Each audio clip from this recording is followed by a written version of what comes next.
September the 23rd, 2024. Guys, I've got just a few minutes, but I'm going to make it a quick video, and then I'll update it this afternoon. But what we got now, everything's pointing to a Florida impact. I'm going to show you a couple models and the spaghetti lines. Let's play this forward. This is the GFS model starting on the September the 23rd, 2024. Guys, you're looking at the GFS model for the Caribbean and the Gulf of Mexico. I only have a few minutes this morning. I've got something I got to take care of, but this afternoon, sometimes after lunch, I'll be able to do a later update with more detail. But I think this is enough for now. This is the GFS model. Let's take a look at it starting today on the 23rd. Play it through. Right through the gap and right into Florida. The CMC model is almost exactly like that. We're going to let it play through. Notice we got a couple big storms piling up here at the end of these frames. Of course, this is the GFS model, and it's going to pull out to the North Atlantic with that opening in the high pressure. But right here, let me stop that and back it up. It starts at rapidly advancing once it clears there. This is, if we look forward, this is saying to right here, the 26th.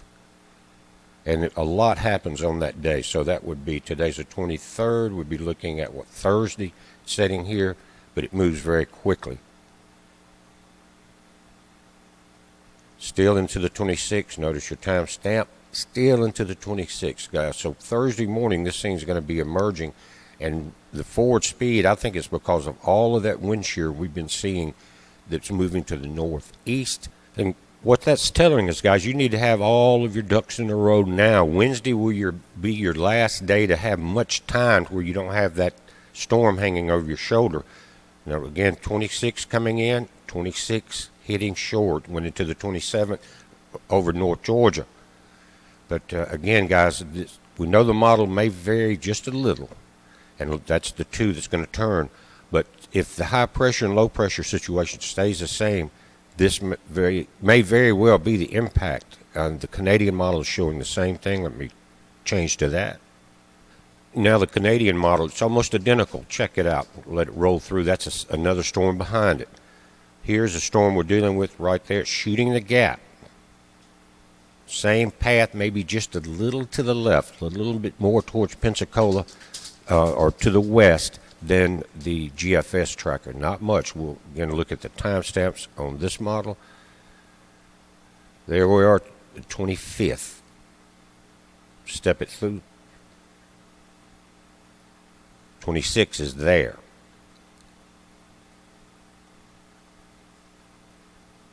'26. See, it's ashore. Once it kicks into Thursday, guys, this thing is on. You're not going to have much time.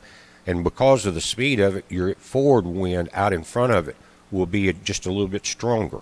Play it through one more time. We'll look at the spaghetti models.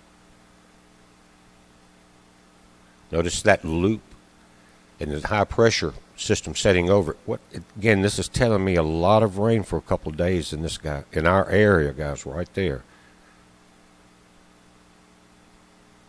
So this is going to be close enough to the track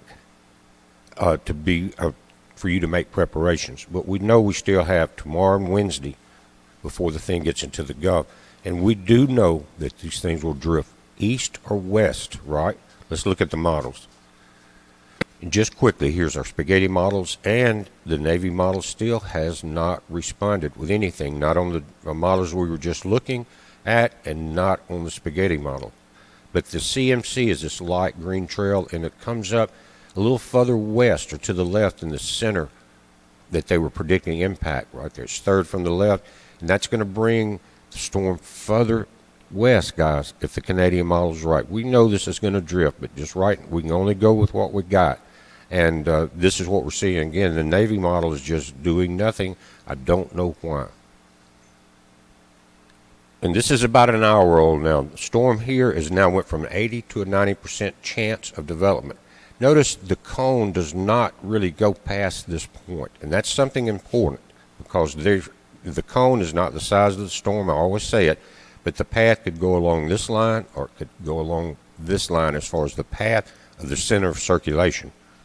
But they're saying, let's see, Showers and thunderstorms are gradually becoming better organized in association with a broad area of low pressure located over the northwestern Caribbean Sea.